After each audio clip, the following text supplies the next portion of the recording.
of Hot Seat with IC Jonez. We in the building, man. Room Service Radio. You know how I go. I am live every Thursday and Friday, 12 to 2. You know what it do. Man, I had an amazing time in the first hour. Y'all got to understand, man, like I was telling y'all earlier, all these people, man, when I tell you none of them have a deal on the table, some may have management and things like that, but there's no deal. You know what I mean? Ain't nobody signing nobody. We all independent, underground, overground, nationally known. You know what I mean? Some of them people I was playing, they from New York. They came to Vegas, to the West Coast. Some of them I played were from SoCal. They done been all over. You know what I mean? Colorado Springs, Vegas. We all doing our thing. So shout out RJ Bagger with Afghan. Shout out Sly Spittle with Shot Clock. Shout out GFB Fresh with What Are We Doing? Shout out Chili Baby with Bank on It. You know, I had to slide me in there, work for myself, IC Jonez. Everybody be telling me, man, play your music on your show. I'm like, I ain't want to oversaturate it. You feel me? I ain't want it to be about me. But when y'all tell me that, I'm listening. So I put me in there, work for myself, IC Jonez. Then I also played Rare Breed with Backlash. I played Unity by Mahente Crew, Reek and Joe, Growing Pains, Fresh Man Gouda with Big Stepper, Free King Truth with Water. Then we got into the audio, you feel me? We played Samson, Transcend. We played Reek and Joe featuring Cheddar Red, Recovery. We played Did This Before by Freshman Gouda. We played Bout That by Lady Finesse featuring Trey Bizzle. And y'all just heard Last Time by Sin City Keys featuring Neighborhood 6 and T-Rail. You feel me? So listen, we talking about Hot Seat with IC Jonez, top 20 playlists. I can do your audio and or video, and every artist can submit up to 2 songs. There is a fee attached to it, but check this out.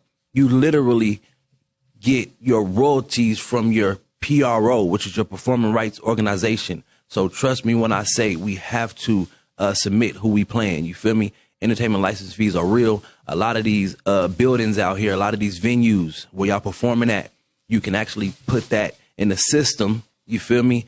They ask for things like the address, who was the promoter, what was the occupancy of the building. They want to know how long was your set. They want to know what songs you perform. You input that information, you will receive a royalty check for however many shows you've done in the quarter. You feel me? And listen, they go back up to 6 months. I know BMI, they go back up to 6 months. So right now you can go all the way back. I'm thinking, is that June? Yeah, June to December, 6 months. So look, man, input your information, get your royalty check. I got to do it myself as well. You start doing these events, man, even if you do it for free, you still can get the back end if that venue has paid their entertainment license fees for, your performing rights. All right. So I just want to let y'all know we do the same thing here at Room Service Radio on Hot Seat with IC Jonez. We get the access to play y'all music, man. So I'm taking that for real. That access is real. I love to play independent music. Doesn't matter if you're Christian hip hop, doesn't matter if you're R&B, hip hop, whatever it is, man. If you out there and you working and you're investing in yourself, that's what it's about for me. Are you investing in your career? Are you investing in your artistry? Are you investing in yourself as a human being? You feel me? You taking care of yourself, man. You gonna spend a couple of dollars to get your rotation in. You feel me? And I do anywhere between 1 to 4 months. You know what I mean? So it's just like that, man. That's why some of these things you hear, why you want to get played 1 month and then you out the door. Like you want to keep pushing that song, keep making it work. Listen, when I tell you that Reek and Joe been on my show since I started here at Room Service Radio in February, he has not missed a month. So shout out to Reek and Joe. And he got 2 songs. You feel me? Fresh Man Gouda. He been rocking with me for a minute now. Has not missed a month. You know what I mean? Lady Finesse, she did her thing. She been on it since August. You know what I'm saying? Sin City Keys been on it since September, but that wasn't her first time rocking with me. You know what I mean? She took a couple months off, but came right back. You know what I mean? So it's just crazy, bro. Like, get yourself in rotation on my show. Don't miss a month. If you do, that's fine, but come back, man. Get your music in rotation. You hear me? Because people watching my show, whether you know it or not, my name is ringing bells, and I'm very thankful to everybody who watches my show, everybody who listens in. I'm hearing it on the street when I go out. Hey, don't you do the hot seat? Hey, man, ain't you IC Jonez? Hey, yeah, man, I watch your show. Hey, man, they over there watching your show in New York. Hey, man, they was watching your show in Colorado. Hey, bro, they watching your show in SoCal. That, to me, is real. You know what I'm saying? So I know people watching. I'm not going to tell y'all the numbers, you know what I mean? But, you know, behind the scenes, I'll let y'all know, bro. Room Service Radio has hundreds of thousands of listeners. So you think my show don't get a piece of that, let alone the people that I brought over from my last station, the people that come from social media, Instagram, Facebook, YouTube. Man, they watching, they listening. Trust and believe. Tap in with me, man. Room Service Radio. You know how it go. I see with IC Jonez. And also, I'm on Tuesdays. We live 3 to 5, kicking it with Jones and Skinny. So now that I'm off my soapbox, I want to introduce to some and give love to my guy for many. We got Mr. Robert Taylor, a.k.a. Twixx, in the building. Hey. Was Hannah loved one? I'm feeling good. Vainglorious. I'm feeling vainglorious. There you go. How about yourself, Mr. IC Jonez? Man, I'm vainglorious as well. You see, I got this hat on. I'm going to start off with this hat. I do. But God. That purple and that teal, man. It's something different. It is. It is. Tell them where I got this hat from, too. For those who don't know, explain to them where I got this hat from. This is my brand, man. But God Situations, bro. I think actually one day, didn't I come up to the shop? Was that one of those? You did. I bought 2 of them. Two of this them. one and another one. Yes, absolutely. I'm just like, bro, I'm just trying to get it off the ground. You feel me? Trying to push it, man. And you was like, yeah, let me see what you got. But you always did that for me. 100 though, 100%. Always did that for me. On the record. Talking about supporting Vegas. Absolutely, 100% everything that he's had for sale, I've bought. Absolutely. And it's been good product. So it makes me feel good. 'Cause I'm a support anyway, but it's really good when you buy something and you get your money's worth and pass some money's worth. Every time I wear this hat, I'm not even a hat guy like that. Right. When I wear this hat, Right. every time I wear it, I love that hat. Stop it. I love that hat. Yes, sir. So Praise I God. had to, you know. Yeah. And the colors, though, like, for me, it was one of my favorite. You know, the colors, man, that purple, that teal, that black. Charlotte. Yeah, man. That's that North Carolina, man. And let me say this, too. Also, like, I would put out there for a challenge. We keep talking about supporting each other locally on business. Anytime you have an interview, try to wear somebody's stuff from Vegas. Yeah. That's nice. How about that? That's nice. How about that free publicity? You're getting publicity right now being on the interview. Yeah. So why not wear somebody else's brand? Absolutely. Absolutely. You dig. So and a lot of times, like I got some merch yesterday from Campaign Republic. Shout out Campaign Republic. But they'll bring me something. You know what I mean? So I'm gonna wear it. You know what I mean? That's just what it is. I got something from Paperboy. Nice. I got something from Figures and Factors. And I got something from Love, Money, Betray.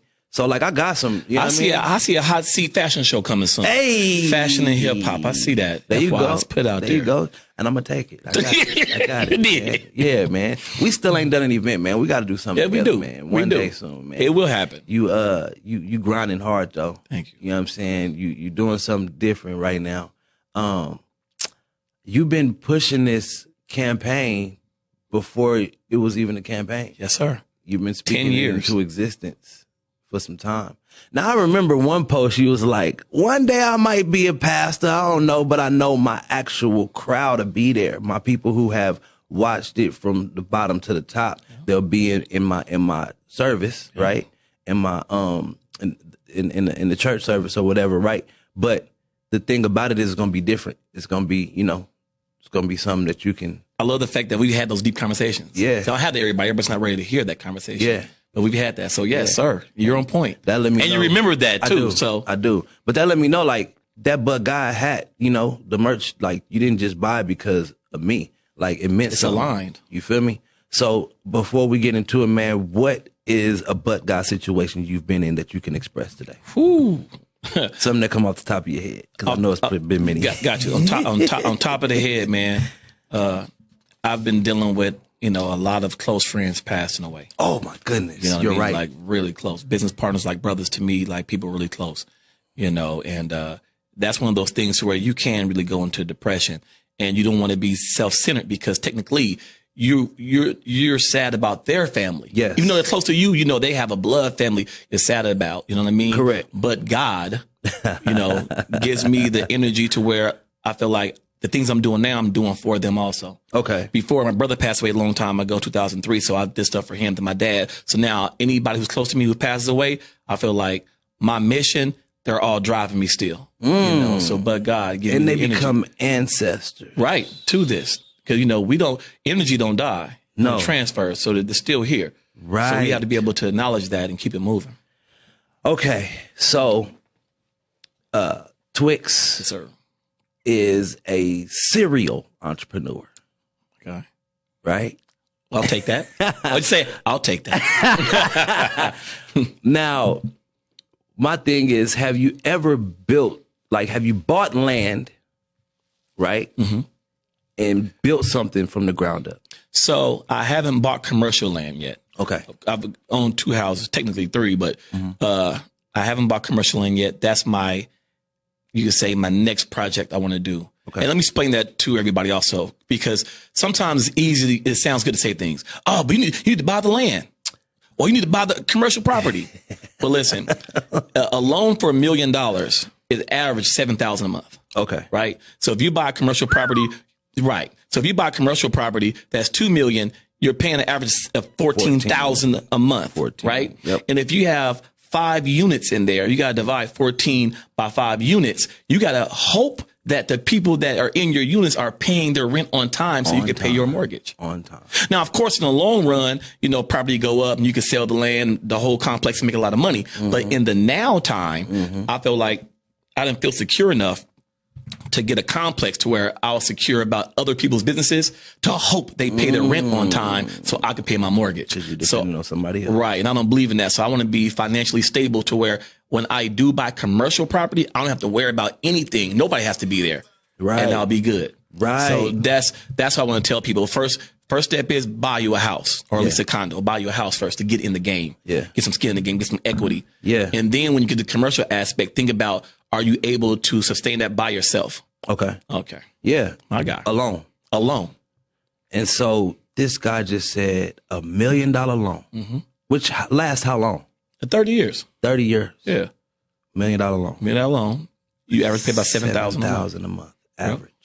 Gee whiz. With normal credit. If you got better credit, it could be cheaper. And if you got bad credit, it'd be worse. Yes. Yes.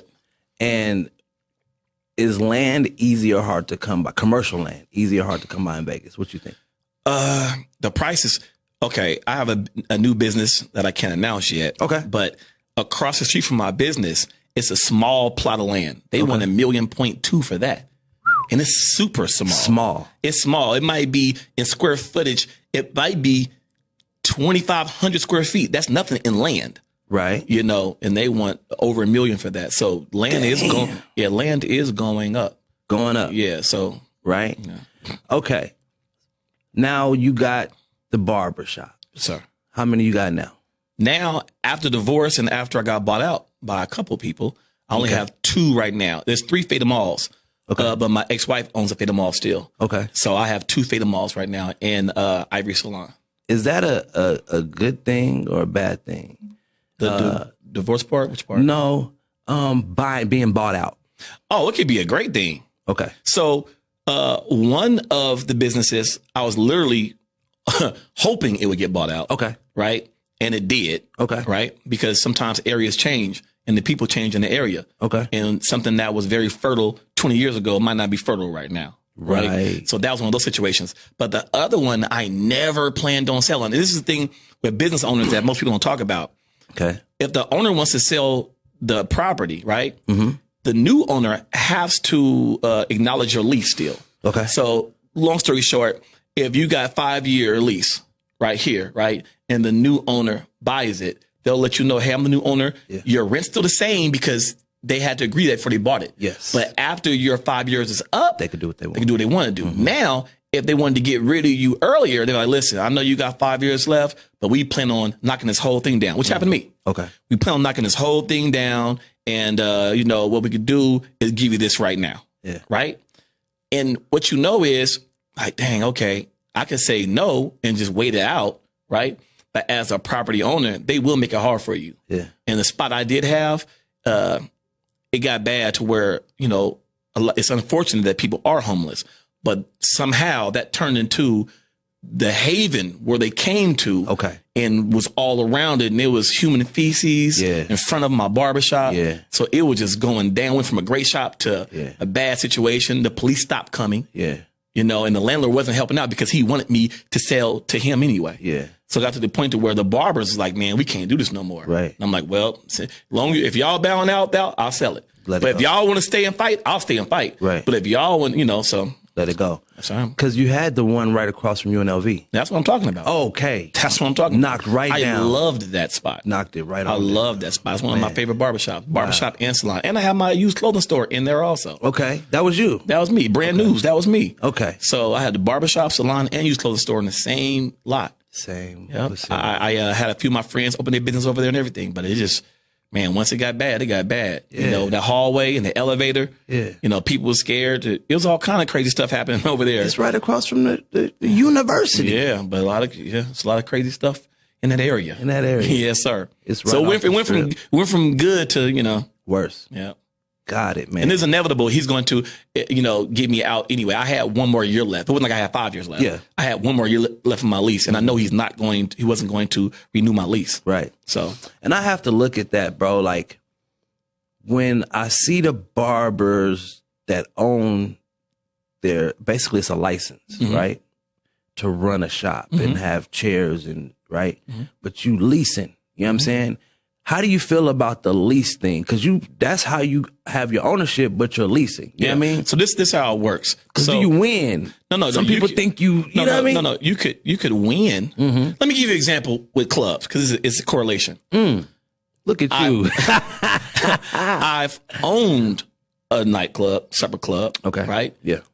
For about a year and a half. But most of my life, I've been going to other clubs and doing my event there. Yep. Here's the difference. And it goes to the barbershop also when it comes to owning and having the license for it. Okay. If you own, say, the Crown Nightclub in Rio Hotel, right, and say your monthly mortgage or rent on that is about $35,000, right? Yeah. Me coming there and throwing my event there where I'm getting 100% of the door, you keep the bar.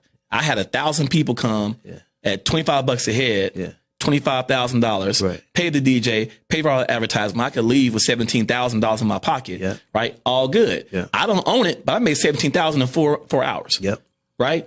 Now the owner has to make sure all this happens so he could pay the mortgage every month. So he can have a bad month, but he still got to pay that mortgage. Right. So, you know, you could definitely win not owning the property, but the goal is to get your money up to where you can make it move to where you can buy something. Right. You know. Right. And as clubs, the way the Vegas nightlife goes when it comes to clubs, you got about a 6-month life expectancy before somehow something happens or the powers that be start messing with you. Yeah. Right. So now if you got that mortgage on that spot, let's say it's only $1 million. Now you paying $7,000 a month. They label your business as a hazard. You can't have events there anymore, but you got to pay that mortgage. The bank don't care about what Metro said. No. You see what I'm saying? So there are things that could kill you with owning. Now, of course, if you're able to hang on, you know, you bought a property for $1 million and 5 years from now it's worth $5 million. Yeah, but that's 5 years still of paying that mortgage to get to that point to get that money. So that's the come up you can make, but you gotta be prepared for that. Gotta be prepared. So I don't, not because of me, because I understand money. You don't have to own the business to make millions. Long story short. You don't. But you should have a goal to where you can't be in that position like I was in, to where the landlord is like, hey, man, I'm planning on selling it to a new owner. The new owner comes in like, I don't want none of y'all here. So that's what happened to UNLV. The new owner came in and was like, I don't want none of this here. I want to knock this whole thing down. And he did that. And I even told him, I said, what you building? He said, I don't want to tell what else he owns, but he owns a lot of stuff around here. Okay. FYI. Okay. But I said, okay, when you build the new one, how about I put my barbershop? He said, I don't want anything in there. I don't want no barbershops in there. Wow. And it is what that's it. Yeah, that's it. His word. You know, so that's what happens when you don't own, you know, the ramifications of it. Yeah. But also, I know this wasn't our topic for the day, but it's good knowledge for people thinking about being an entrepreneur. But also, that's why you don't have one business anyway. Right. Multiple. That's why you have multiples. Because I'm never going to be down and out. Because I already got other stuff going on. The other shop that I wanted to sell, I sat on that for years to where that wasn't really making a profit like that. But I knew who wanted to buy it. And I knew when they bought it, they had to buy me out. So I knew that, and eventually it happened. Serial entrepreneur. You know, so you got to have a game plan. Love it. Why, bro, do you want to be the North Las Vegas mayor? And how does that correlate from business to mayor? Great question. So, one, do you know the name of the mayor in North Las Vegas right now? No, I do not. And see, that's why I'm running. Bing. The mayor of a city like North Las Vegas with 280,000 people, everybody should know the mayor's name. Yeah. To know the mayor's name, that means you are actually doing a lot of stuff for the community. Yeah. So not knocking the mayor right now, but that's just the honest question I ask everybody. And not one person on one interview could tell you that. So that tells me right there, it's a void.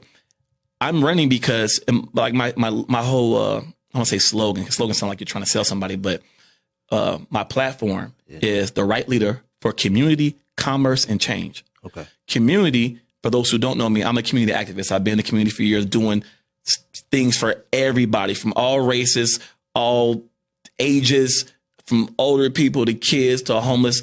I help out of my heart and out of my pocket. I've never had a nonprofit. Everything I've done has been out of my heart and out of my pocket. Wow. Still to this day. I'm going to get a nonprofit now only because of what I'm trying to do. It's necessary now. But I'm not going to lie, I had a negative feeling about a lot of nonprofits because legally only a nonprofit only has to spend 10% of what they get towards what they're doing. Yes. So 90% can go towards budgeting and whatever. And I don't want to give somebody $100 and $10 is going towards it. Yep. I'd rather go to the source and get 50 because you're getting 100% of 50 versus getting the 10% of my 100. Yep. You know what I mean? That's a fact. So with that being said, I never got a nonprofit because I want people to know whatever I do is for real. That's why I always show receipts. When people donate me money and I buy stuff for teacher supplies or buy stuff for kids, I'll show receipts. Y'all gave me this and I'm spending this and I'm throwing my own money in. So when it comes to me running for mayor, that's the community aspect. Commerce, I'm a business owner. I've been hiring for 20 years. Yes. I understand that. I understand land. I understand all that aspect of when it comes to the economy. Yes. So I have that. And then when it comes to change in general, if I were to win, I'd be the first black mayor in Nevada's history. So that's a great thing. But in the same token, Martin Luther King said it best. Aren't we tired of being the first black whatever? Whatever. And it's 2021. And he said that back then. Yes. It's 2021. So that's not my thing. But it is, it's notable and honorable. Yes. That's part of the change. But the big part is if I were to win mayor, which I do believe we will win. Yes. So I don't get vote once. Yes. That's why I say we. Yes. I don't get vote once. Yes. That's a fact. When we win, anybody who's like me, who's community orientated, who helps people out, or another barber or another rapper is like, man, you know what? Twixx ran for mayor and won. Yeah. And I know he's capable of doing what he's going to do because he's done everything he's done in the past before he ran for mayor. I might want to run for councilman. I might want to run for governor. Yep. It'll change the projections of everything. That by itself is powerful. But I know what we're going to get accomplished by changing North Las Vegas will be even more powerful. So we had Minister Stretch Sanders. Yes, sir. He ran for the mayor of Las Vegas, which was very harder. Much harder. Right? Much harder. Running against somebody who's been mayor for forever, right? You got an incumbent. Right. Okay. Now you got you. 280,000 people. Yes, sir. Right? How many votes do you have to get? What does that look like? So to win, pretty much about 10% of the people who vote. So you got about 28,000. Right, 28,000 people who vote. Excuse me. The mayor right now, currently, if I'm not mistaken, he won by 7,000 votes. Okay. Right. North Las Vegas has actually a low vote turnout. Okay. Right. Mark my words, because I've been talking about this for years. I always say it, when I run, watch how many people try to start running. When I run, watch how people care about North Las Vegas now. Okay. And when I run, watch how the voting. It's going to be more people voting, not just because it's more populated, but the percentage of voting, I know it's going to go up because the last 3 elections, I've been grooming people on the importance of voting. Yeah. This is why we should vote, when it comes to locally and nationally. So I believe it's going to be a really good turnout. And I want to run the prelims to where it's 51%. You win, then you automatically going. So that's the preliminary. Yes, sir. And what are you doing as far as studying the game, coach? Like, what does that look like?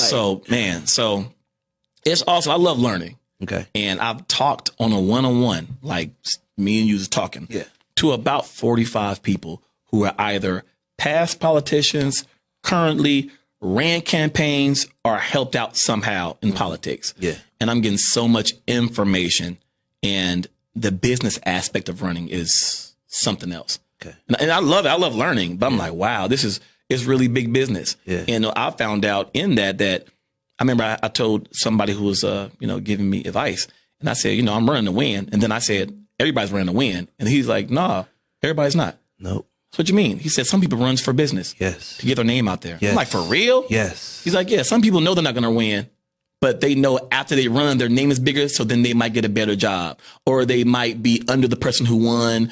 I'm like, wow. That's a fact. They say, I'm not doing none of that. I'm running to win. I'm running for change. Because you didn't even think that way. I'm not even thinking that way. I'm like, wow. To me, that's putting dirt in the game. Yeah. Okay.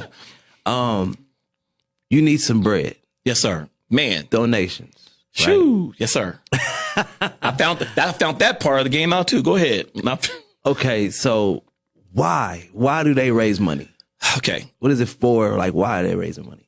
Everybody listening to this, because I never knew really. I know people ran campaigns, and I've donated to people in general because I know them. Like, here you go. Yeah. But now I know why they need it. Okay. To send out mailers to somebody's house. Okay. First of all, you got to get them printed out with a company that's union. Right? Oh. And that costs a lot of money, right? You can't just go through the Hummer with that you know for flyers. No. You got to go through a company that's union. That's a whole nother price when it comes to your mailers, your cards, all that. The little union stamp is everything, right? So you got to go through a company that's with the union, and then you got to pay through the mail service for them to actually put all your mailers in the mail. And you could choose the exact neighborhood, the exact zip codes. And you got to hit an entire city of 280,000 people. Yes. That is huge. It costs that by itself costs a lot of money. Yes. Then every time you see somebody have a sign on the street or whatever in people's yards, poster boards, that costs money. The big A signs, I just learned the math on that. That costs monthly. I have a whole year. I need to get one ASAP. That would be a year of me making payments on that. Thank God I just got my office. There you go. And thanks to everybody who donated, because now I got my official office in North Las Vegas, So and that's that's an office. So I got to pay the office. I got to have the insurance for the office. Yes. I got to pay the power for the office. Yes. A campaign manager, all these things. Yeah, receptionist. Yeah. All these things cost money. Yeah. And me being a promoter, my birthday's in October. So for the last 20-something years, I always throw a big Scorpio badge. Yep. And I always get mad because when I get my TV ads on Cox Cable, it's always more because that is the political time. Yeah. So the prices go up. So now on this side, I'm like, yep, now I understand. Because they know in the political realm, everybody charges more because the 100% of the money you get from donation, you only can spend that towards that. Yep. So that's how they raise prices up on you, because they know you got to spend. You can't line your pockets with this. No, not at all. You better not. Yeah. You go to Jizale. You get in trouble. Yeah, as you should. Yeah. So, is it $250, like $250,000? Yeah. So, and when I heard the number, it blew my mind, but now I see how quickly it can go. Okay. But the number I get from a few people who studied it is to run for mayor, you need to raise $250,000, $250,000 to be able to compete. And the other people who are running for mayor, 3 of them are already incumbents, as in they're politicians already. Yeah. So they already have and I'm not mad at that, because if I were to win, when we win on our second term, of course, I'll be able to use the same, so I'm not mad at that, but they already have relationships with NV Energy, with the gas company. Yeah. So they can go like, hey, I'm running. Oh, okay, here's 10,000. Yeah. But here's 2,200. Right. You know what I'm saying? It's a certain amount you get. Right. So here's 2,200. Where I'm the new guy, not a politician. I'm a business owner, and community activist. So my campaign manager has to come in hard to explain who I am. They got to show the numbers of people who support me. Yeah. For them to understand, oh, okay. Oh, he does have a chance of winning. Oh, he does. Okay. Here we go. Yes, but he does. We have to come in here with the whole, we got to sell ourselves where they get it automatically. And that's what I'm going against. And I'm with it. You with it. I love a challenge. You with it. That's what keeps me alive. You look good in the suit, too. I appreciate that. My God. I appreciate that. Somebody say, man, his jawline is the sharpest I've ever seen. I said, he's a barber, right? You did. So he lined us up. I said, that's a good question. We got little tricks. Do you cut your own hair? I do, but when I don't, my nephew Trey cuts it. Okay. Who won Best Barber of the Year? Hey. Put him on the map. My nephew, Alvin LaRon Taylor III, that's why he's Trey, won Best Barber of the Year through the ladies of Sigma Gamma Rho and Jackie Rosen. Okay. Yeah, state senator. So Okay. Nice. You went to college? I did. I took some college classes at Clark County, at a CSN after I got my barber's license. Okay. I got my barber's license first, then I went to college. I took business and studio engineering. How did you become a part of a fraternity? Because my college credits from going to college. Yeah, but before I left there, I went to Votech. So leaving Votech, I already had some credits from health occupation. Okay. But I still wanted to, and I could have got on that way. But I'm like, no, I really want to go to college. Yeah. So I went to college CSN, and that's where I got my credits to actually pledge. We can't use the word pledge anymore. To get on process for Phi Beta Sigma Fraternity Incorporated, spring 2001. Phi Beta Sigma. Yeah, fraternity Incorporated, sir. Do those guys back you right now? Oh, yes. They back me fully. Not only do they back me, I have it's different Instagram pages for my fraternity. Like it's called the Sexy Sigmas. They promote me. I believe the Western Regional Conference is going to promote me. So that's a great thing about being in a fraternity, that your whole fraternity or sorority, whatever you're in, backs you. Were you in the leadership league as a young one? Yeah, I was a Sigma Beta in high school. So I was a Sigma Beta my fourth years in high school. I joined my 9th grade year, which changed my life. Yes. So before I became Sigma Beta, I was trying to be a knucklehead. It was that time period we was trying to be in the mix. Yeah. And when a lot of us converted from that way of living to Sigma Beta Club, we joined Sigma Beta Club for the girls. To keep it real. Of course. But when you join Sigma Beta Club, you had to have a 2.5 at least grade point average. Yeah. And you can't step or have fun unless you do community service. Yeah. And my mother and father are real giving back. So as a kid, I always saw my parents giving back in the community. But when I joined the Sigma Beta Club, when I gave back, it made me feel good. Yes. And that's what sparked me to really want to keep doing things, because I they say it's better to give than receive. Yes. That's how I really am. Yes. It makes me happy when I make somebody happy. And I wanted you to speak on that, right?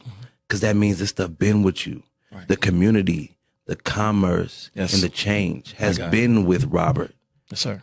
For a long time. Yes, sir. You know that's me.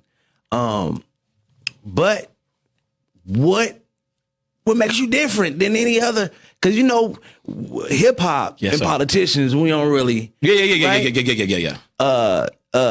Our black community, the poverty stricken community, the minority community. It's always like we got an issue with the politicians. You know what I mean? And call them liars, and they don't ever. We don't believe in them. They don't come through. Yeah. What gives you an edge, and what makes you different, bro? Okay, great question. That's some layers on that. So first, let me start with the disconnect when it comes to the political world and the hip hop and pretty much black community in general. I think two things are happening on both sides. One, a lot of people who are elected officials don't want to be held accountable, right? And the bad part about that is we don't hold them accountable. That's our fault now. Right. Yeah. So if you don't know what a firefighter's job is, right? If you don't know what a firefighter's job is, right? It's hard for you to complain what he's not doing right, because you don't know. You say these firefighters suck, but you don't know what they're doing wrong. Yeah. If you don't know what the politician's role is, you really don't know how to complain or where to complain at. Right. You just don't see no results happening. Yeah. So I feel like a lot of politicians don't want you to know the role, because once you know the role, then you can hold them accountable. That's why I keep saying, I don't hear people say, hold me accountable. I say it all the time, looking at the camera. Everything I'm talking about now, hold me accountable, because that's why I'm running, for the lack thereof accountability. Yeah. I am the void filler, and that's why I'm running for mayor. Somebody else who's running for mayor, who respectfully called me up and to confirm I was still running. I'm like, yes, I've been running, and I've been saying that for 10 years, right? And the person let me know they're running. I'm like, I appreciate you for letting me know. And then that person said, well, if I win, can you help me? I told that person, I said, one, I'm from North Las Vegas, and, we have a winning personality. Yeah. So I don't plan on losing. Right. Say that first. Yeah. Because we go hard. Yeah. I said, but if I were to lose and you were to win, I said, if you are about the community like I am, you have my full support. Yeah. Because I'm only running for the void of somebody not being how I am. Yes. So it's not about me winning. Yeah. It's about we winning. Yeah. So I'm running for the void. So if you're going to do what I'm saying I'm going to do, great. Yep. It makes my life easier. Yeah. Then I'll help you and I get the people to come to wherever we need to do. Right. Because I'm helping everybody. Nobody's asked me for help and I didn't help. Right. That's on all boards, on everybody. So that's where I'm at. Twixx, how many, and this is a guesstimate, how many jobs have you given to people in the last 20 years? It's a guesstimate. Guesstimate. Yeah. With barbershops, clubs, and everything I've done. Ooh.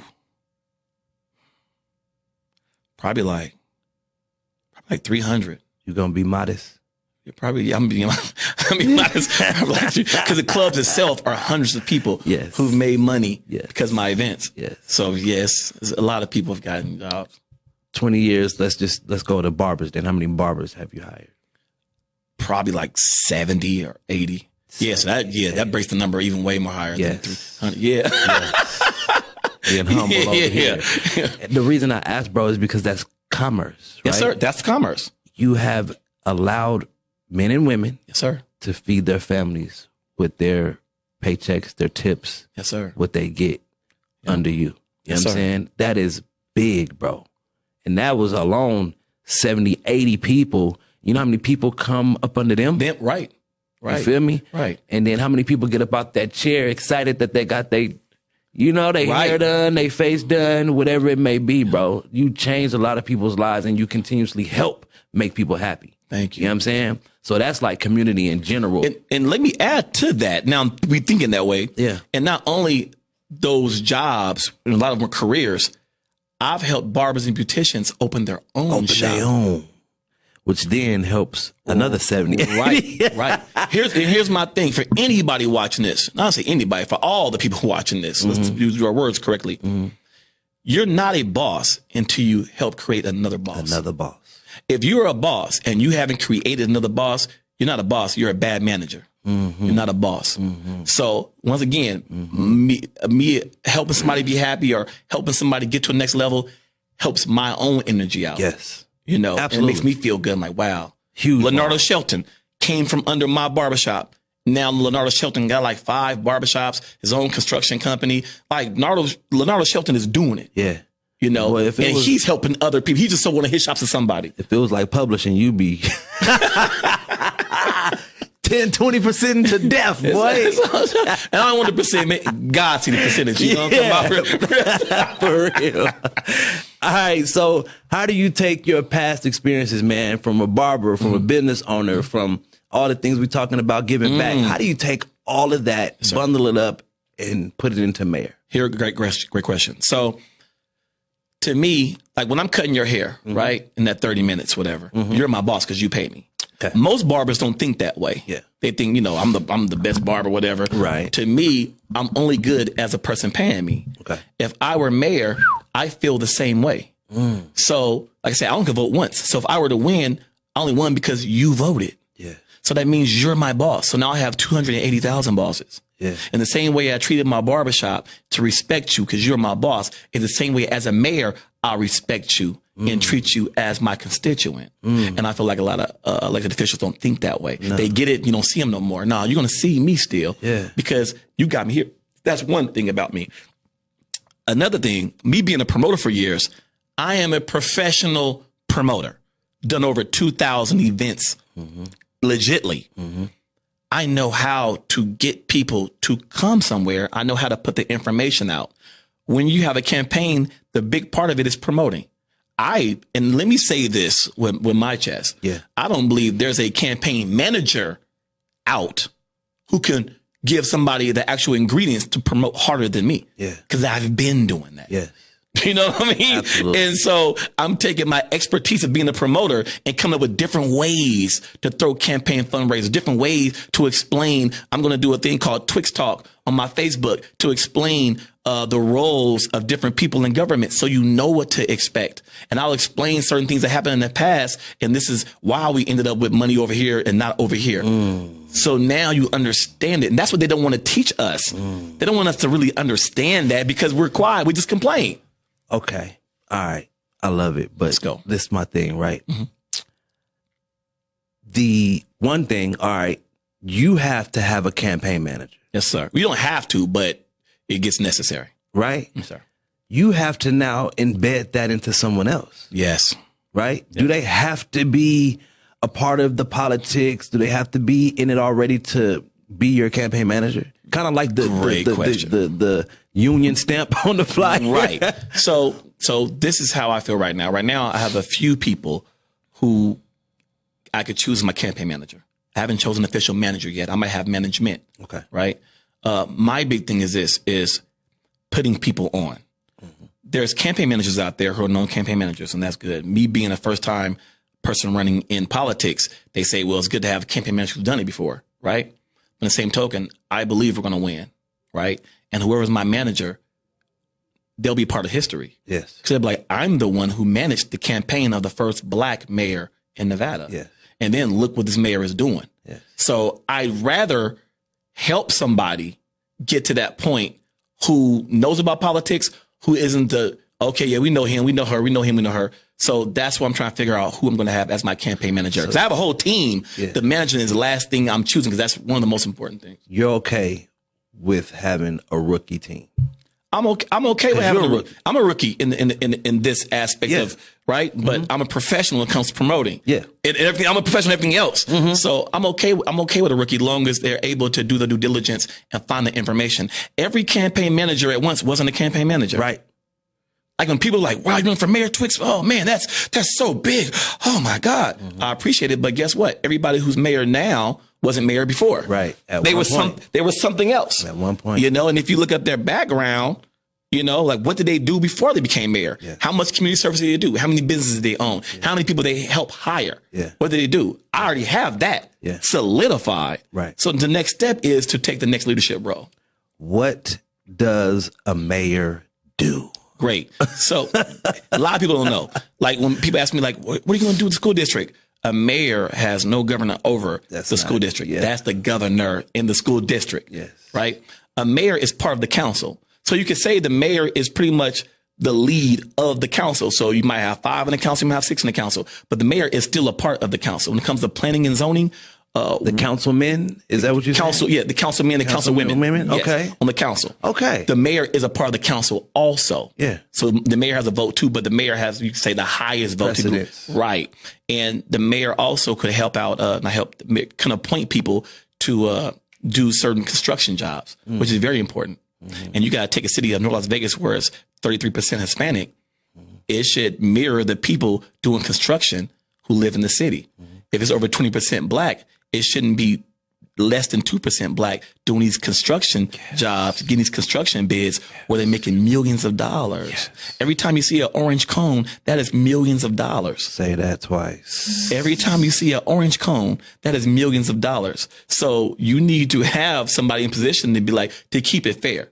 Like I'll tell people, as in black people and minorities in general, I don't like using the word minority because it means minor, but when it comes to us in general. Good word. Right. When it comes to us in general, most of us don't want a hand out. We want a hand up. Up. Just let us know where it's at. Hand in. Yeah. Let me know. Give me the information. Yeah. Give me some tangible information where I could change my life. Yeah. And that's my goal, to give out tangible information. Oh, that's good, bro. That's good. 10 years. 10 years. What was the inkling 10 years ago? What was that? What was that thought in the back of your head, or what happened? So at first, it came from me having like disappointment with the city. Okay. You know, my shop on Lake Mead, 300 East Lake Mead. Yep. I got railroaded a couple times when it came to the city of North Las Vegas. And then they told me it was NDOT's fault. The reason Lake Mead got shut down and clients literally couldn't get to my barbershop. Get there. 3 of my barbers left my shop. If I didn't own other shops, I would have shut down. I wouldn't have been here right now because I'd have been done. Yep. And the city did not help me out. It wasn't any help. When I went to planning and zoning, tried to get a tattoo shop, at first they told me tattoo shops were not allowed in North Las Vegas. Whoa. Period. And if you think about it, they didn't allow tattoo shops until 2008. And when they did allow tattoo shops, they still vetoed my shop, saying they didn't want a tattoo shop at the corridor of North Las Vegas because they didn't want people who get tattoos in that area. That's discrimination. And technically I could have sued right then. And I said, you know what? I'm not going to sue. I'm running for mayor. That was 2012. That's a fact. Yeah, that was 2012. I said, and at the time, 2000, at the time I was thinking about yesterday. I was thinking about being councilman. I said, no, I'm running for mayor. For the whole gambit. Yeah, there's a problem going on. Wow, bro. You know, people are sitting back too lackadaisical to me. And let me say this, put this on a record, because when I say stuff, the best way to show somebody something is to say it. And when it comes true, they're like, yep, he or she knew what he was talking about. Facts. My last few interviews, I've talked about how the city of North Las Vegas, to me, could support businesses more. Okay. Right? And how they've never helped out when it comes to small businesses, which is 53% of the job market are small businesses. Yes. Right? We just had Small Business Saturday. Awesome. I believe because of my interviews, and everybody's watching me right now, the last 4 months, I've been getting multiple emails from the city of North Las Vegas talking about, we're here to encourage small businesses. They're sending emails to me with the exact same verbiage that I've been using on these podcasts, saying what the void is. That's how I know they're listening, and that's how I know I'm about to make change, because there's nobody new. It's different if there's a whole new council in the last 4 months. No, it's the same people who've been there. But why is it right now, at this moment, now you want to send out emails about supporting small businesses? Yeah. We want to make an economical growth in the city of North Las Vegas. I've never got them emails before. Now I'm getting them. You know, and that's how I know I'm in the right direction. That's why I'm doing podcasts like this. I'm going to keep talking. Why is it that, because I like the way you're talking, right? Why is it that we see those bashing commercials? Hear them on radio? Like, I don't like that, man. Me neither. Like, I don't like the dirt slinging. Yeah. Slinging dirt. I don't like that. They do that because they want to turn off, certain potential voters to not vote for that person. That's why, you'll rarely see like, IC Jonez is a bad person. He doesn't wash his car. Vote for Robert Taylor. They don't say vote for. They just say IC Jonez is bad and the commercial ends. So that way now when you see Robert Taylor, you're like, I'm not voting for IC Jonez. He doesn't do this. I'm going to tell you something I seen the last election out here that was so bad. They was putting out people's power bills and energy bills, and it was only the black candidates. He's been passed on his power bill. They actually was doing that on TV. I couldn't believe Cox Cable allowed them to even have commercials like that. That was about the dollar bill. That was crazy. So even though I know I'm on the up and I have nothing in my closet, he used to rap. He did, but that's the thing about the people knowing you and knowing your heart. We already know. You do the Carfax on me. Does anyone in the professional world have an issue with the nickname Twixx? So I heard both sides. Like, we got to strip you of that and just call you Robert Taylor now. So no quotation marks in the middle. So on when it comes down to voting, so I'm say Robert W. Taylor or Robert Whitfield Taylor. So my job is to keep saying Robert Taylor so much that everybody know, oh, Twixx is Robert Taylor. That's my goal. But some people are like, well, people love Twixx and they know Twixx also. So don't just drop it. Right. Even the Twixx talks when I talked about me doing little, you say infomercials about politics, I'm going to do a Taylor talk. And then one of my advisors was like, no, name it Twixx talk. Because Taylor talked about Twixx talk. We know Twixx. We want to hear what he's talking about. Then you break down politics. So it works both ways, but that's me. I can't run from me. I'm me. No, you can't. I've seen, Hen run for something. My guy. We already know Lawrence Weekly's been in for a very long time. Yes, sir. Couple other people, William McCurdy. Yes, sir. Shout out. You know what I mean? It's a lot of black politicians in Vegas. Yes, sir. You are in North Las Vegas. And your address has to be there for you to yes, sir. do that, right? Yes, sir. Is there a black community in the politics in North Las Vegas? So, without saying names, I like her too. We do have a black councilwoman, and I like Pamela? her. Yes. Okay. I don't say names because she's running outside. You know what I mean? Okay. And I like her too. She's running for mayor also. So she's the only one that's in the council, right? So besides that, it's really not, and that's why the reason I say North Las Vegas so much because, and I love the West Side. We're all together anyway. Don't get it, don't get it misconstrued. We're all together. But the reason I'm so pro North Las Vegas is because a lot of people use the West Side as their marketing. We cleaned up the West Side. Let's put this on the West Side. What about North Las Vegas? I'm from Rigo Estates. Lived for 10 years. North Next Town. to by community college. Lived for 8 years. I'm a North Las Vegas kid. J.D. Smith, St. Christopher, Cheyenne High School. That's who I am. St. Christopher. You did? Yeah. My God. I did. My God. It's a good school. Yeah. Yeah. So with that being said, I've never had anybody come to our schools and speak to us who's a politician ever. Nobody ever says, let's go and clean up Donna Street. Yeah. Nobody says that. No, they don't. Oh, let's go to White Street and do this event. No, everybody's going to D Street. Let's go to J, because they're using that commercially, I feel like. Yeah. You know, we're going to do this on the West Side. What about North Las Vegas? Yeah. But now it's like everybody cares about North Las Vegas. Nah, I've been talking about this. Right. And I'm from North Las Vegas. Another thing, like I said, not only do you have to live there, but I believe this. If you love a woman, if a man loves a woman so much, and he says, I want to be with you the rest of my life, what does he do with her? Marry her. He marries her, right? Yeah. If you're running for any role in a city, you should buy your home. I don't know who owns or not. Yeah. But I bought my home, so I'm not going nowhere. Yes.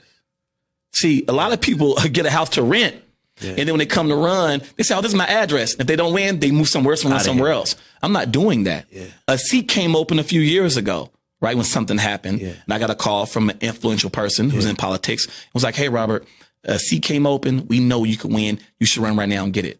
I said, no, I'm not running for that seat. No. You know, that's on the west side. That's on the west side. I'm running for mayor of North Las Vegas because that's what I've been saying. And that's where I'm from. Yes. I'm not just running to get it. That's corny to me, man. You're disrespecting everybody in the community when you're running to get a name. Yeah. No, run to make change. See, though, look, I'm going to start calling you Rob. No, but like, it seems as if they may feel like you're going to take this too seriously because all these people playing games. It's a game. Like, you know what I mean? And I'm, in my mind. You're on point, too. I'm like, fear, right? Yes, sir. Nick Cannon has a question he usually asks, would you rather be loved or would you rather be feared? Right? Mm-hmm. I feel like everyone in the community loves you, but I feel like these people are going to fear you. You are exactly on point. And I don't want to say everybody because we got some good people in there, you know what I mean? But yes, I've had an influential politician ask me about 2 years ago when I was leaving their office, and they said, Robert, you still planning for mayor? I said, yes. They looked at me, shook their head and said, said, you might win too, but they're not going to like you. That threw me off. Yes. And I looked at this person and he said, no, not because of your personality. Everybody loves you, but they're not going to like the fact that you don't need them. And they don't like politicians who get in the game who don't need them. You're your own man, self-made. And you got your sister backing you, who's a heavyweight. Right. They're not going to like that. I'm like, wow, that's how they're going to think. And I feel like that is. You feeling it? Yeah, I'm feeling it, you know. And a lot of them didn't take me serious. Oh, he's just saying it. I don't know what about me and my life and my past would make you think. I just said something. I don't know what I did not do. I said I was going to do to make you come to this conclusion that I'm playing about this situation. No, you know, not at all. But now they know I'm serious and I'm here for real. I'm here to win because we're going to win. So, you know, we say this in our community, you know, protect such and such, protect such and such. I'm really screaming, protect Robert Taylor. Thank you. You know what I mean? And you know, we got God, so we don't fear nobody but God. That all day. You feel me? But there's also wisdom to be used in your line of work, bro. Yes, sir. Because when you stand on your soapbox and you stand behind these podiums and you on television and your face is everywhere, and we talk about that fear that they have. People do crazy things with fear. People press certain buttons for fear. I'm glad you hit on that. Let me look in this camera. This is me, right? Okay, let me look at this camera. Running for mayor of North Las Vegas and being a potential first black mayor, and this goes for all the people running who are black also, it is a chance something can happen to me. And I don't want to say that lightly. It is a chance. Yeah. And especially in the, people always use the word, the temperature we're in right now. Right. What's going on right now with divisiveness, right? And making certain people say, oh, get them, they're doing this. People have death threats and people try to kill certain politicians. Yes. So I'm not going into this thinking that's not possible. Yes. I'm really ready to die before I believe in. Yes. You know? Yes. And I'm okay with that. Yes. Because I'm not scared of man. I'm not scared of death. Right. That's why I talk to my kids as much as I try to. That way I give them all the information now because Right. I might not be here tomorrow. Right. So with that being said, now I'm taking it on a higher level for the community. Yes. So I know there's a chance it might be death threats. I went to the commissioner's meeting, right? I'm in line to get in. This is after they had the town hall with McCurdy. Okay. And the people came in, Yep. the anti-vaxxers, Yep. anti-maskers came in and, you know, went all kind of crazy in there. Tripping. I was in line at the actual commissioner's meeting where they was taking out their guns in line. Yeah. Flashing, you got your gun. I got my gun, brother. You got your gun. I'm like, oh, this is crazy. One had a knife. Now I'm in line with them. I'm Yep. the only black person in line. Yep. You know what I mean? Yep. And I'm like, I've been around guns my whole life. I'm not intimidated. Right. You know, they're talking about in Utah. We say at my school in Utah, my principal had a gun right behind his thing. You know, they're talking about that. I'm like, but you don't understand guns like I understand guns. Right. I've seen somebody get killed in front of my face for $10. Yes. I've had guns to my head, a gun to my mom's head, a gun in my mouth. Yes. I've been shot at. Yes. So I understand the ramifications of guns. I don't see guns like y'all see guns when it comes to hunting. But y'all brought these guns here not for hunting. You brought them for intimidation. Yep. Of course, when they opened the doors for the governor center, they had metal detectors. Detectors. So they had to put those up and not go can't have in. them. But the simple fact, Yep. they came with guns. With guns. It showed me the severity Yes. of the situation Yes. that I'm getting myself into. Right. And I hope everybody who's running for mayor understands that. Yep. And I'm standing tall. I'm not backing down from nobody. I'm going to say how I feel. Right. You know, I'm not going to sugarcoat things. No, this is what's wrong, what's going on. Absolutely. And that's what I'm at. Absolutely. And I'm appreciative of that, man. And I'm just happy that you're here. We've had a relationship for My God. years. With the arm. I With the Ubered here. arm. I couldn't even drive here. That's what I said. With the arm. One arm. Yeah, man. I'm like, what happened to? I ain't never seen you down like that. It ain't down, but I've never seen you on crutches or nothing. I haven't, bro. Not even a wrist thing, like Yeah, it's ever. crazy. So I was like, what the heck? But you still making it work, bro. Thank you. You still grinding. I'm here. Hey, man, it's that time. Podcast, I'm here. Yes, man. You know, hopped Yes. in the Uber, got here. It's very difficult trying to drive. Now I've done it since the injury, but it's difficult driving with one arm. Absolutely.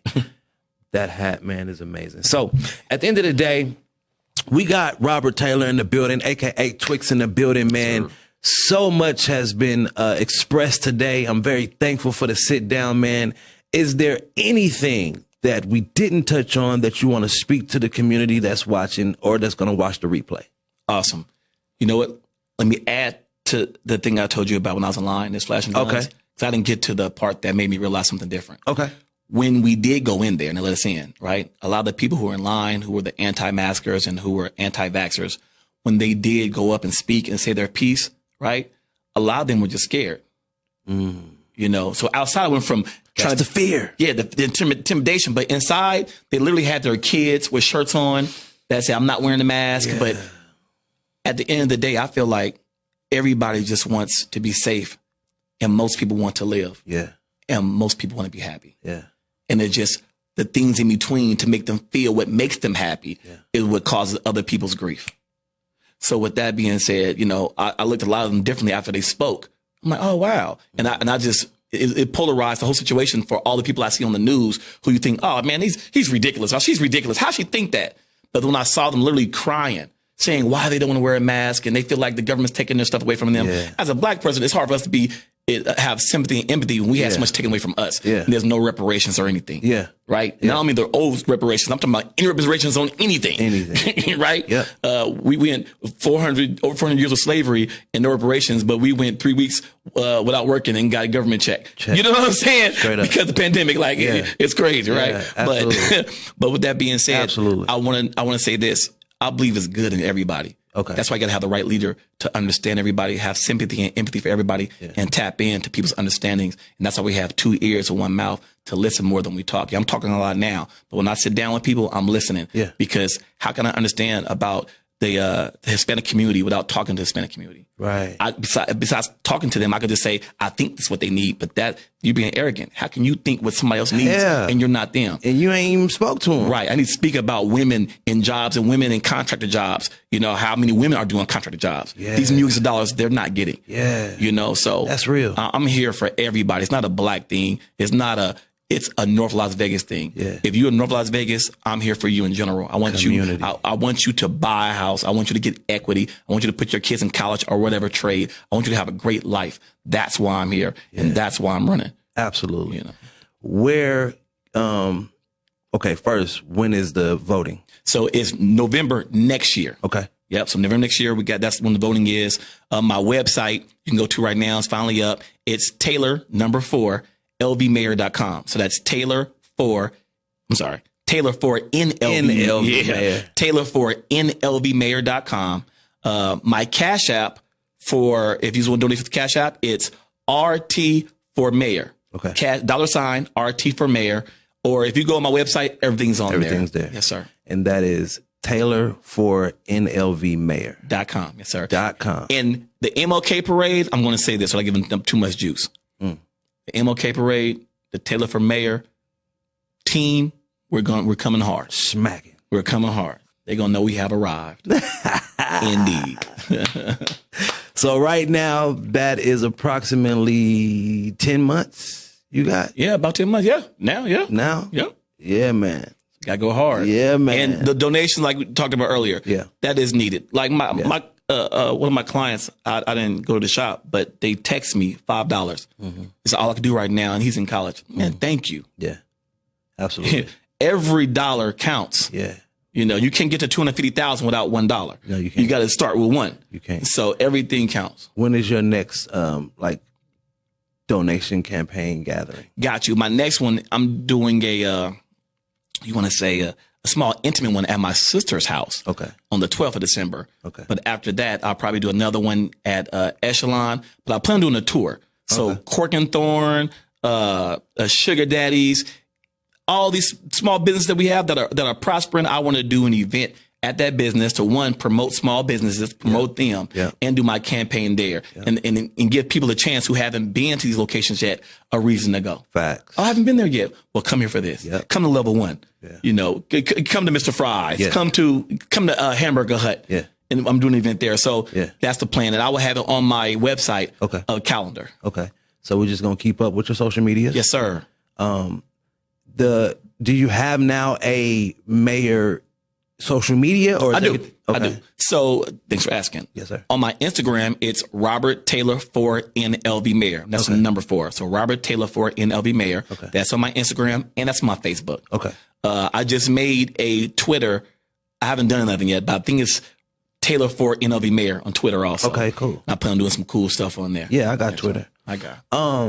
Let's see. You got that social media. Oh man, I missed one question about that. But there it is. You got somebody made a fake page. Like, man, that's so crazy. I think they made the fake page, then blocked me because now I can't find the fake page. So either enough people reported where it's going, or they blocked me where I can't see it. Okay. But yeah, that's why it's very important, you know, to know what you're posting. Yes. Like, it was a picture of me coming out of the shower, so I just took a picture like this. It just showed this top part. They got that picture on there. Yeah. I'm like, that's crazy. Yeah. Because I don't post nothing crazy. I don't even curse on social media. Yep. You know what I mean? So you can't catch me like that, doing something like that. Right. So all they had was like a picture of me taking a picture coming out the shower when I was working out. And yours is with 2 X's. 2 X's, yes. Social media. So Vegas Twixx. So my personal page is Vegas Twixx with 2 X's. Right. Most of the things I post on my mayor page, I'll post on my personal page also. Okay. So if you go either or, you'll see anything has to do with my mayor campaign. I like the way that you'll put a post and say, you know, I got a story time in my story. And you run us to your story. That's it. Bro, what are your story numbers like, bro? I was just talking to my boy JB's about this the other day. Because he's like, I never posted a story. I'm like, stories are where it's at. That's where it's at. Because you can see the numbers. Yes. They're good. I'll say this. My story numbers, my story numbers are good. Yeah. And I love the fact how you can actually go on the analytics and see how many people went back. Yep. You know, say for instance, you had 1,100 people just saying, if 1,100 people viewed one of your stories, you can see, oh, wow, 300 press back. Yes. So they want to see it again. Yes. Oh, absolutely. Wow. I got this many conversations from this one post. Yes. So you can see it. So stories are very important. Very important. I didn't understand at first. I felt like I'm an old head and I'm kind of late for things, but now I understand. Stop it. You made some things happen with that because you're like, with the post, you say, check out my story, and you're able to boop, boop, boop. And so now we're going along with it. I love it. That's it. I love it. And what comes to it posting, with posting stories is, like IC Jonez, you could post something, right? Mm-hmm. And you might say you have 50 likes, right? But you got 5,000 followers. You're like, okay, well, but on your story, you see you got 400 people who looked at it. Yep. That shows you people saw your post. Yes. They didn't want to give you that credit pressing. Right. That's why I like stories, because you can't hide. Can't hide it. Can't hide that you saw it. You seen it. You seen it. We see you seeing me. It's okay. You know what I'm saying? So that's why it's important. Last question. We got to get out of here, man. Vainglorious. Vainglorious. Where does that come from? So what is that? All right. So vainglorious, in the word of vain, as in loving yourself, right? But vainglorious is more of you're feeling so good about yourself, and you're going to have a vainglorious day, meaning everything is good your way. Yeah. Everything is prosperous and positive your way. Yeah. Some people say, how you feel? I'm feeling vainglorious. Vainglorious. The group X Clan used to always start off with that. With the red, the black, and the green. Vainglorious. This is protected. So as a kid, I always heard that word, but I know what vainglorious meant. Okay. So when I say, I'm going to come with something different, once I 88.1 doing my hosting on there, I said, let me come with something different to say. People ask you how you're doing, and vainglorious was the one. Vainglorious. Because when you feel good, you know what I mean? When you look good, you feel good, Yeah. and that helps you have a prosperous day. Yes. And everyone else too around you. Indeed. I think you should look into Fila giving you some money too, man, for this campaign. They man. really should. Yeah, they should. I didn't even bro. think about that. They should, Real bro. talk. Hey, man, anything else before we get out here? Thank you for what you're man. doing. Appreciate You're a part of this culture that's moving the movement. Yes, sir. You're a big part of it. Yes, sir. And roses right now. Thank you. You know what I mean? And people, I feel like them give roses like they should. Yeah. Because you're hard at it. You work hard at it, bro. And I appreciate Man, you. Thank you. You know, black man, Las Vegas, North Las Vegas, Yeah. artist, past artist. Yeah. Thank you for what you do. Absolutely, man. Thank you, bro. Indeed. For real. And you're going to win. My Let's God, get it. we're going to win. We are going to win. You know you watching Hot Seat with IC Jonez right here on Room Service Radio. You know how I go. I'm live every Thursday and Friday, 12 to 2. And on Tuesday, we live 3 to 5. We're kicking it with Jones and Skinny right here on Room Service Radio. Make sure you follow us on all social media accounts. That's Twitter, that's YouTube, that's Instagram, that's Facebook, all right? And also follow me, Hot Seat with IC Jonez, all right? We out of here. God bless y'all. Peace. Love God y'all.